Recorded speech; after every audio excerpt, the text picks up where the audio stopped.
Hi guys, I'm sorry I missed it Friday, but I'm here to read a couple more chapters. So here we go. Muggle has an idea. So they're gonna shoot the birds, but they're trying to make another plan so that doesn't happen. As soon as Mr. and Mrs. Twit had disappeared down the road, the monkeys all flipped back into their feet and right away up. Quick, get the key, Muggle Wump called out to the roly-poly bird who was still sitting on the roof of the house. What key? Shouted the roly-poly bird. The key to the door of our cage, cried the Muggle Wump. It's hanging on the nail in the work shed. That's where it's always put. He always puts it. The roly-poly bird flew down to come back with the key in his beak. Muggle Wump reached a hand through the bars in the cage and took the key. He put it in a lock and turned it. The door opened. All four monkeys leapt out together. We are free, cried the two little ones. Where shall we go, Dad? Where shall we hide? Don't get excited, said the Muggle Wump. Calm down, everybody. Before we escape from this beastly place, we have one very important thing to do. What? They asked him. We're going to turn these terrible twits upside down. We're going to do what? They cried. You must be joking, Dad. I'm not joking, Muggle Wump said.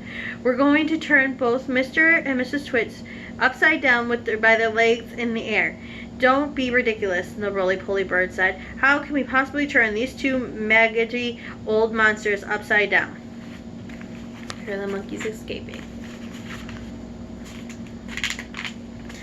We can, cried the Muggle Wump. We are going to make them stand on their heads for hours and hours, perhaps forever. Let them see what it feels like for change. How? Said the roly-poly bird. Just tell me how. Muggle Wump laid his head on one side of the tiny twinkling little smile, touching the corners of his mouth. Now and again he said, but not very often, I have a brilliant idea. This is one of them. Follow me, my friends. Follow me. He scampered off towards the house, and the three of the monkeys and the roly-poly bird went after him. Buckets and paintbrushes, cried the Muggle Wump. That's what we want next. There are plenty of old work shed. Hurry up, everyone. Get a bucket and paintbrush. Inside, Mr. Twits worked there, enormous barrel, hot, sticky glue, and stuff he used for catching birds. Fill your buckets, Muggle Wump ordered. We are now going into the big house. Mrs. Twit hidden the key to the front door under the mat, and Muggle Wump and see her digging it so that it was easy for them to get in. In they went, all four monkeys with their buckets of sticky glue. Then came the roly-poly bird flying in after them with a bucket of beak and brush in his claw. There's some pictures.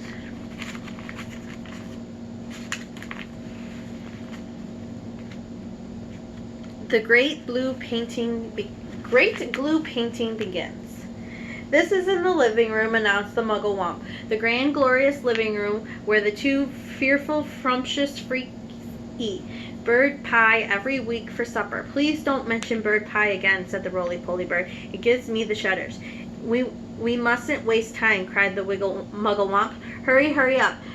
Now, the first thing is I want everyone to paint sticky glue all over the ceiling. Cover it all, smear it in every corner. Over the ceiling, they cried. Why the ceiling? Never mind why, shouted the Muggle Wump. Just do it as you're told and don't argue. But how do we get up there? They asked. We can't reach. Monkeys can reach anywhere, shouted the Muggle Wump. He was a frenzy of excitement, now waving the paintbrush and the bucket and leaping up all over the room. Come on up, jump on the table, stand on the chairs, hop on each other's shoulders. Roly-poly can be flying. Stand on the gaping.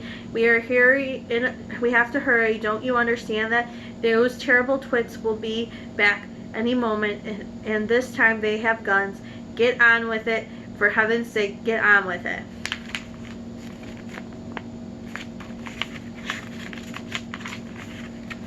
And so the great glue painting of the ceiling began, and the other birds, who were all sitting on the roof, flew to help, carrying paintbrushes in the claws of the beaks. with buzzards, will ducks, woodpeckers, magpie, rooks, ravens, many more. Everyone was splashing away like mad, and with so many helpers, the job was soon finished.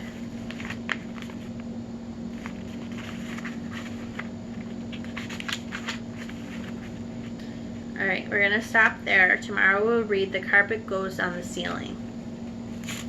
If you're all having a good day, I'll talk to you soon. Bye.